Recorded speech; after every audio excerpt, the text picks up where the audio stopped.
ایمان کی طاقت۔ ایک چھوٹے سے گاؤں میں ایک بچہ رہتا تھا جس کا نام علی تھا۔ علی بہت محنتی اور ایماندار لڑکا تھا، لیکن کبھی کبھی وہ دوسروں کی مدد کرنے میں ہچکچاتا تھا۔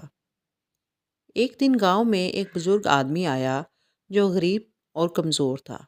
اس کی حالت بہت خراب تھی اور وہ چلنے پھرنے میں بھی مشکل محسوس کرتا تھا۔ علی نے اس بزرگ کو دیکھا اور اس کے قریب جا کر پوچھا، کیا آپ کو میری مدد چاہیے؟ بزرگ آدمی مسکراتے ہوئے بولا، بیٹا، میری مدد کی ضرورت ہے، لیکن میں تم سے ایک سوال پوچھوں گا۔ علی نے فوراً کہا، جی آپ پوچھیں، میں ضرور مدد کروں گا۔ بزرگ آدمی نے کہا، کیا تم ہمیشہ سچ بولتے ہو؟ علی ہچکچاتے ہوئے بولا، ہاں میں ہمیشہ سچ بولتا ہوں، لیکن کبھی کبھار مجھے ڈر لگتا ہے کہ لوگ مجھے جھوٹا سمجھیں گے۔ بزرگ آدمی مسکرا کر بولا، یاد رکھو بیٹا، سچ ہمیشہ تمہیں سکون دیتا ہے، اور جو سچ بولتا ہے وہ کبھی کمزور نہیں ہوتا۔ اس کے بعد وہ بزرگ آدمی علی کے ساتھ چلنے لگا۔ علی نے اس بزرگ آدمی کا ہاتھ تھاما اور وہ دونوں گاؤں کے بازار میں چل پڑے۔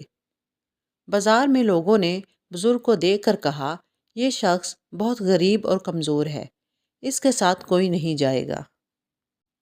لیکن علی نے کسی کی پرواہ نہ کی اور اس بزرگ کے ساتھ چلتا رہا۔